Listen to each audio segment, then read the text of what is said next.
early contact, there's a lot of stories within our people and our elders where Indian Affairs come and told us we weren't allowed to even dip our nets into the water for fish. We weren't allowed to hunt. They didn't see that as being productive. So a lot of our traditional foods and traditional ways were taken away from us. It's really important that we start reintroducing these things back to our people. Mental health, our bodies, it's spiritual as well, so it's all intertwined. I think when you take a look at what residential school is trying to do, trying to disconnect us from our language, in the process disconnecting you from your territory, in the process disconnecting you from your elders and all the teachings. And I think the learning that's going on right now around the hunting, all those teachings are very important because we have to get it back. We have to have that connection to our land, connection to the teachings, to that knowledge our people had at the territory.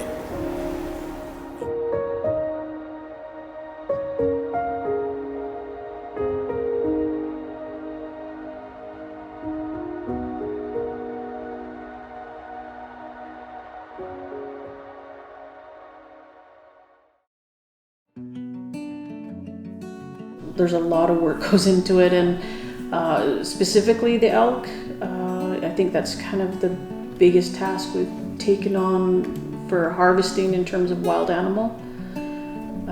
It's the boats, the gas, the fuel, vehicles. It's a lot of work, and then once you do take down the animal, you don't realize how much work it is, and I think that's why it's important other community members get out there, and that's the idea of the raffle with the tags, that they get to go experience it and take their kids. They can appreciate it more when they're eating it. I see the difference between my grandkids helping with that as opposed to it just being given to them. You know, those are things that are going to stay with them. So it's not just, oh hey, we're going to do it for you, it's here's the way. Mm-hmm. And so they're not dependent. What Kai's doing here is he's doing the gutless method of dressing this elk.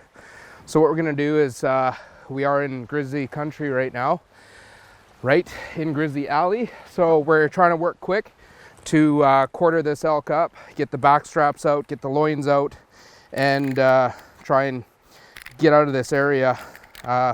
We do have help. We got a dog with us as well, but we got maybe 45 minutes or so before nightfall here, so we're trying to work really quick to quarter this thing up.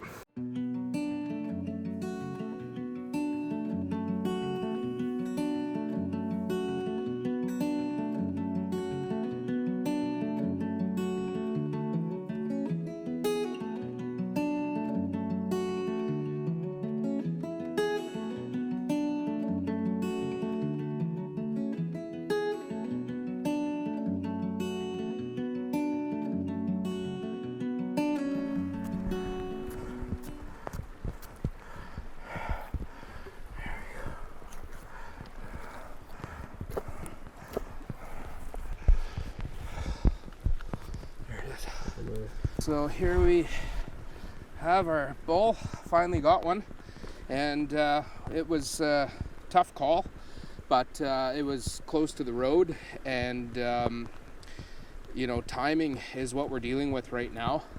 We're in Grizzly Bear Alley right now, and there's been some fresh track around as well. So this wasn't the prettiest job of quartering this elk up.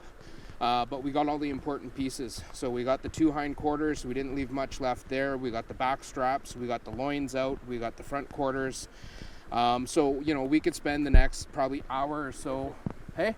Oh, okay, let's go. Go! Go, Bear! Go on! Go! Hey, Bear! Go! Yeah.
see, like, in our future that we're still going to carry on in what we do, especially up with the elk and the deer and maybe a bear, and keep carrying on with our community garden. The teaching is the most important for our youth, and we want to make sure that they learn how to do it and they're willing to do it.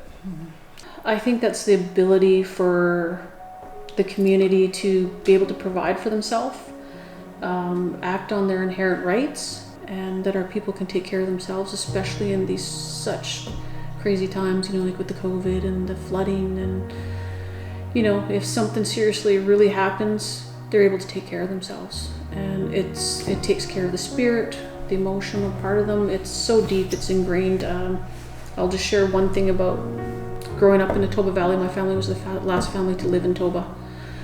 And I used to cry about it when we left there. We moved to town to go to school, and I'd cry, and I'd ask my grandma, why does it hurt not to be there? It's like it calls to you. And she said, pinch yourself. And she says, when you eat off the land, it becomes your flesh. And she said, that's why it calls to you. And so I think it's really important that our people eat of their land and respect it and take care of it.